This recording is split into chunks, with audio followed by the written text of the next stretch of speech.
મીડિયાને નમ્રભરી વિનંતી કે કોઈની ભાષામાં, કોઈના પ્રવચનમાં ક્યાંય વાણી વિવેક ના હચવાતો હોય તો એટલું કાપી નાખજો. વિનંતી કરું છું કે આપ સમાજ વતી વડીલોની યુવાન દોસ્તો, કરશનભાઈએ વાત કરી કે 6-8 દિવસ પહેલા તમામ ટ્રસ્ટીઓ અને અમને 4-5 કાર્યકર આગેવાનોને બોલાયા હતા, એટલે કુલ 16 જણ.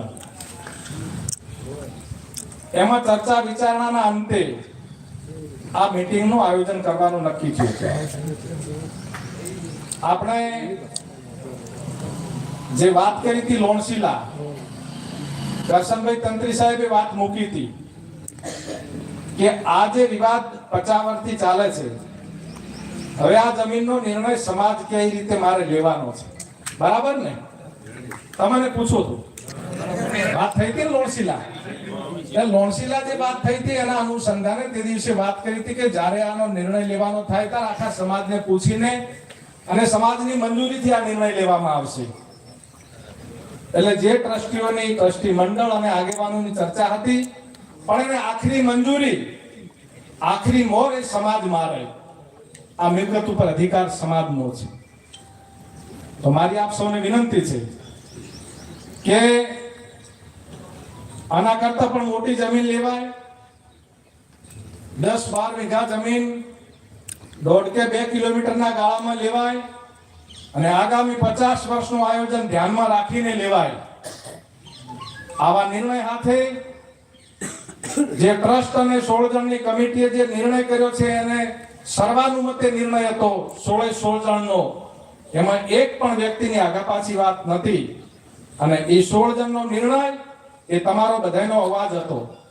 ગામડામાં ચોરે ચૌટે પોતાના પરિવારમાં, લગ્નમાં, હારા ભલા પ્રસંગોમાં જ્યાં બેઠા હોય ત્યાં તમારી એક જ વાત હતી કે એલા મોટી જમીન લ્યો ચાક બોર્ડિંગ માટે. આ કમિટીના ધ્યાનમાં પણ એ વિષય હતો કે સમાજનો અવાજ આ એક જ છે. એટલે એ અવાજને ધ્યાનમાં રાખી અને જે કોઈ નિર્ણય વેચવાનો થયો છે અને જે કમિટી 16 જણની હતી એનો જે વિચાર છે એને મંજૂર તમે કરવા માટે તમને અહીંયા બોલાયા છે. તો હું સદારામ બાપાની જય બોલું, એની સાથે તમે 2 હાથ ઊંચા કરીને જય બોલશો અને આ ઠરાવને મંજૂર કરશો એવી વિનંતી કરું છું. બોલો સદારામ બાપાની જય, ઓગણજી મહારાજ કી જય.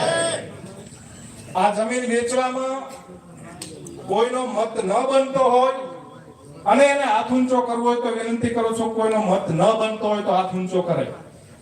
કમિટીમાં વધારો કરો. આભાર.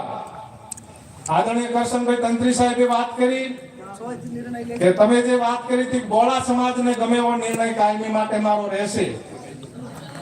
જે 6 જણને જે આપણે અંદરો અંદર વાત નહીં કરીએ, જે 6 જણને તમે આની પ્રોસેસ કરવાની, આગળ પેલું કામ કરવાની જે વાત કરી છે, તો તમે જે 16 જણાએ નક્કી કર્યું છે એ કમિટીમાં વધારો કરવો જરૂરી છે. 2 જણનો કરો પણ કેટલો કરો? એક ધારા ભાઈ મિનિસ્ટર નો કરો અને સંસદ નો કરો, પછી કેટલા ઉમેરશું? ના પછી તો 2 જણનો કરો. 22 વાળી ધારા. આદરણીય બેન શ્રી જ્ઞાનીબેન ઠાકોર સાહેબ સંસદ સભ્ય આ કમિટીના 6 હાથમાં સભ્ય રહેશે. તાળીઓથી વધાવો. આદરણીય મંત્રી શ્રી સ્વરૂપજી ઠાકોર સાહેબ આ કમિટીના સભ્ય રહેશે. આ 8 સભ્યોની કમિટી રહેશે, બરાબર છે ને? મંજૂર કરો તમે, મંજૂર. આભાર. હવે આદરણીય કરશનભાઈને વિનંતી કરું કે આપણે જે વાત કરી હતી કે 1.5 મહિનામાં જે નિર્ણય કરવાનો, એ નિર્ણય 1.5 મહિનામાં નહીં પણ એ 10 દાડામાં થઈ ગયો, મંજૂર થઈ ગયો. હવેથી આપણે કામ ચાલુ કરીશું. તમે 1.5 મહિનાનું કીધું હતું અને આપણે 10 દાડામાં આની મંજૂરી એટલે સમાજની મંજૂરી લીધી. અને આમાં ભાઈ વચ્ચે વાત નહીં કરતા. આનો જે પ્રોસેસ છે, મહેરબાન પ્રાંત સાહેબ હોય, એ ચેરિટી કમિશનર મહેસાણા હોય, એની જે કોઈ મંજૂરી લેવાની થતી હશે એની પ્રક્રિયા આપણે ચાલુ કરી દઈશું. એટલે સારામાં સારી લોકેશન અને તમને બધાની વિનંતી છે કે જ્યારે બહાનું કરવાનું થશે તારે પણ આજ ચોગન ને આજ ગ્રાઉન્ડમાં થશે